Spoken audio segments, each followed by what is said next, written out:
There's a woman in Australia.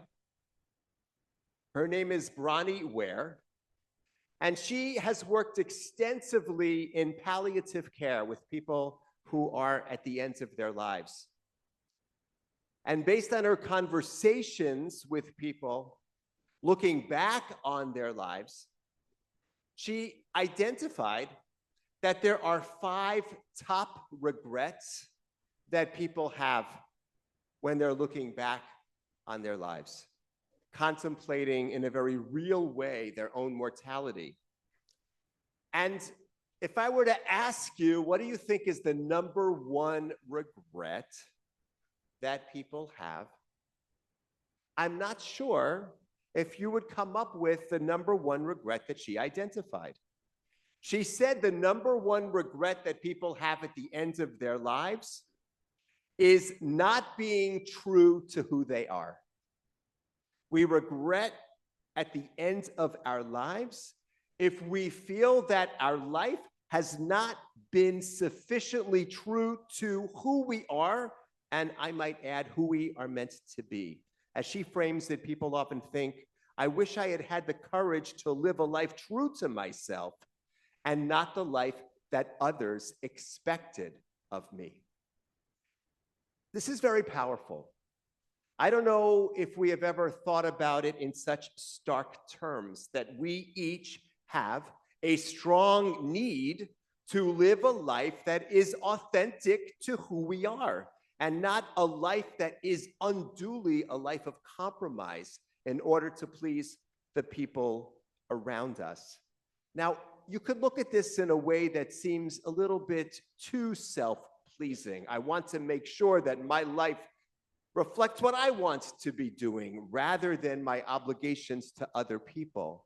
And what I'd like to suggest this morning in the next few minutes is that actually, if we are true to ourselves in a profound way, that also allows us to have an impact on other people that is strong and deep.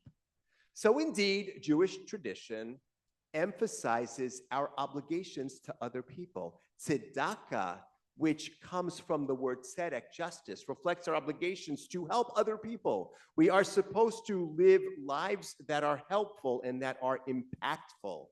And indeed, it is important for us when we are praying to have kavanah, to have proper intention, but we're also supposed to help make up a minyan, help other people to be able to pray. And yet, I would argue that Jewish tradition also requires us to be true to ourselves in a profound way, not a way that is self-aggrandizing, but a way that is self-clarifying, that allows us to live authentically and others to be impacted by our own authenticity. So I want to share with you an interpretation of what God says to Abraham at the beginning of this morning's parasha, which reflects this understanding. So the Torah tells us, Vayomer Adonai el Avram, Lekh-Lekha. God says to Avram, as he was called at the time, get yourself going. And God doesn't just say lech, which means go. God says Lekh-Lekha, go yourself, or go with yourself. Or a third way that some of our ancestors understood it is go towards yourself. Lekh-Lekha, go towards yourself. And one Hasidic thinker said that Abraham came levakeshu lechapes achar shoresh hachayim shelo. Abraham was looking for the root of his life, the essence of his life, shoresh hachayim shelo. So I want us to consider 3 questions that we might ask ourselves as we contemplate wherever we are in our lives. Are we living a life that is sufficiently authentic to who we are and who we are meant to be? So the first question is, in each situation that we confront, to what extent do we have clarity? To what extent do we understand where we stand when it comes to a relationship, or when it comes to a matter that affects our family or our community? To what extent do we have clarity? Edwin Friedman, Alav HaShalom, was a rabbi and also a psychologist who wrote extensively about the importance of self-differentiation. He said the core of each circumstance is a person who has self-differentiation. What does that mean? It means we know who we are, we know where we stand, we know what we want to see as the outcome. Now, that doesn't mean we're going to get the outcome, but it means that we should think deeply about where we are as we confront a relationship, a person, a circumstance, an issue. I just finished reading a second biography of Harry Truman, President Truman.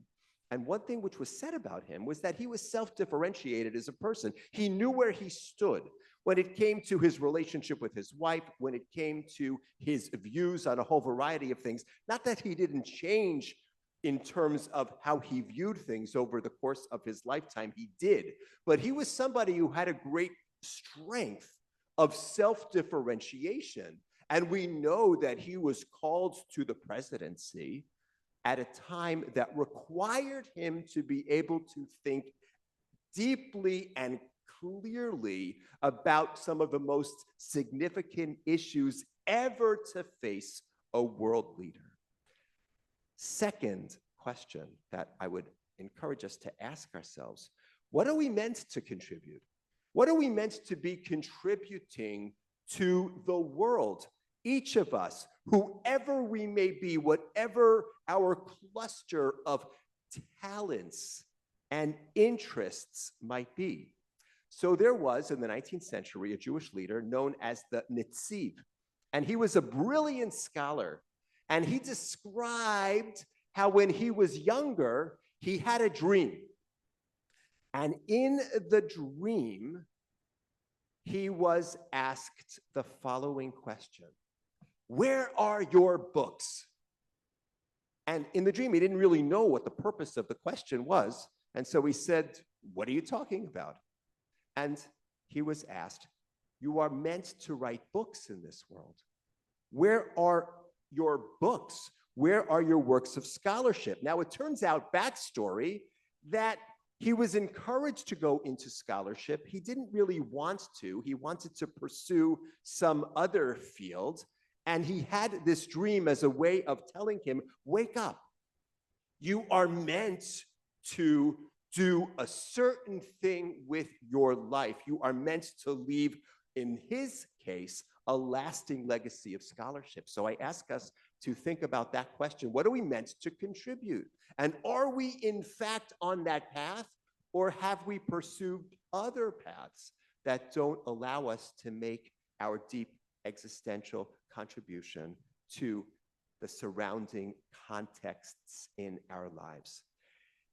And then the third question, and this might sound a little bit vague and poetic, but I would frame it as this: to what extent are we singing our authentic life song? Apparently, each bird has its own song. There are an infinite number of varieties of songs that birds can sing. The same is true of human beings. We each have our own song that we are meant to sing. Call it, if you will, a love song, a soul song. On Rosh Chodesh, at the beginning of the month, we recite Psalm 104, which presents a microcosm of creation. And at the very end, the words, Ashira Ladonai Bechayai, which has been interpreted to mean, I will sing to God while I am still alive. But Hebrew has sufficient syntactic plasticity that you can also understand that to mean, I will sing to God with my life. My life is a song to my Creator. And I ask us to think, is our life the song that we are meant to be singing? So, indeed, one can ask these questions in a way that is not self-absorbed, not self-aggrandizing, not as though we are living out some Disney movie, but rather we can ask this in a way that is profound and that allows us to face the world with authenticity. Maybe we make a change. Maybe we decide that the way we're filling our days is not the way that we should be filling our days. So I urge us, as Abraham takes off on Abraham's journey, to each of us journey l'shoresh hachayim shalanu, to the root of our lives, le'atzmeinu, to the essence of who we are. May this journey help us to discover the song that we are meant to sing so that everyone around us can benefit. Shabbat Shalom.